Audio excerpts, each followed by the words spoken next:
Assalamualaikum warahmatullahi wabarakatuh. Hello, good morning. Before I introduce myself, my name Yayu Mutiara Hajar Evralia, third semester student, Faculty of Tarbiyah and Teacher Training, majoring in Mathematics Education, Universitas Islam Negeri Sunan Gunung Jati, Bandung. I took the English class K course by Miss Ria Nurfiani. Here, I was assigned to share my experience before and after the COVID-19 outbreak to fulfill my final course assignment. Actually, what is COVID-19 or corona? Coronavirus disease or COVID-19 is an infectious disease caused by the coronavirus that was recently discovered. Most people who catch COVID-19 will experience mild to moderate symptoms and will recover without special treatment. The total cases that hit the world to date are around 39.8 million cases, 27.4 million were declared cured, and 1.11 million were declared dead. Okay, now I will just share my life experience before that COVID-19 outbreak. In early 2020, it happened that college activities were in semester. Long story short, I spent my vacation home, traveling, meeting parents and siblings. Apart from that, I also visited several tourist attractions. After I got home, the first thing I did was to gather with my family, play with chatting, eating, joking. All activities were done to release my longing. From the result of our chat, one of the family members gave advice to go on vacation to the beach. Of course, the suggestion was immediately accepted and made plans to go there, such as planning the day, date, and also the facial to go there. Long story short, we went on vacation to the beach. In addition to filling this semester vacation with a vacation to the beach, I also filled it by hanging out with friends during high school. We gathered at one of my friends' houses to fill it by chatting and retelling stories from high school. It felt like going back to that time. After night of chatting, we feel hungry. As a result, we went to eat and after that we cooked together.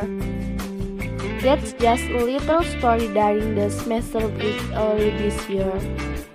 After the semester break was over, I was forced to go back to where I studied in Bandung to be precise at Universitas Islam Negeri Sunan Gunung Jati, Bandung.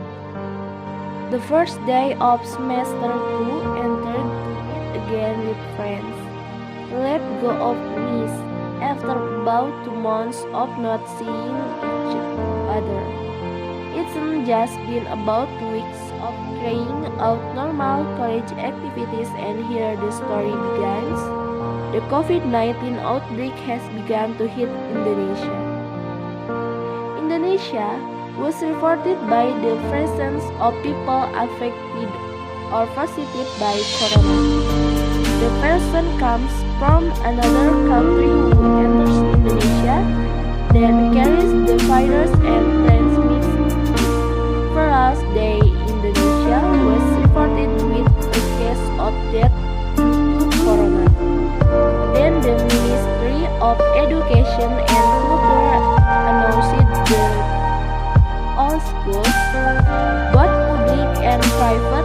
were closed.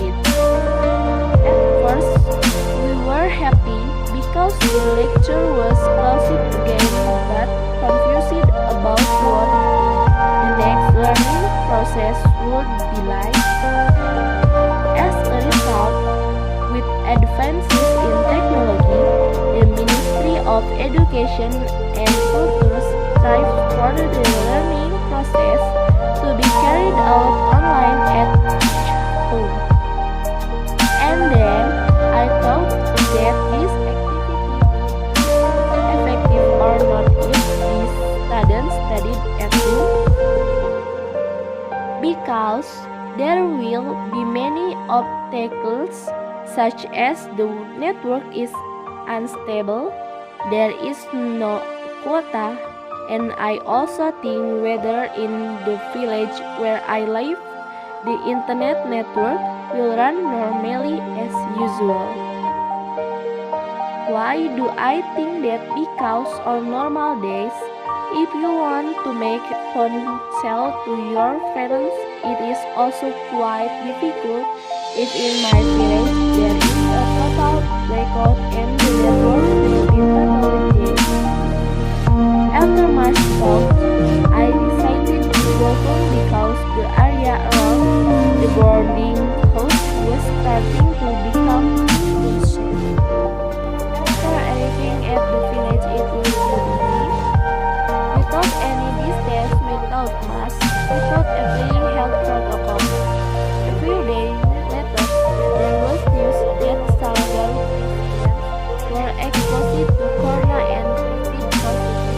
When we went out of the house, we wore masks, kept our distance, washed our hands diligently, and applied several other health protocols. Barriers to the learning process in the village are lack of knowledge about technology and limited signal on network. Why is this said to be an obstacle? Because in my own village, not everyone has an Android cell phone, not everyone has a quota, and not everyone can operate Android. Networking is the biggest obstacle, which is often a problem in the village, and not all places in this village have a network. Apart from changing the way of learning from online to offline, tourist attractions have begun to close. Even if you just want to hang out with friends, you can, because we have to apply health protocols, namely maintaining distance.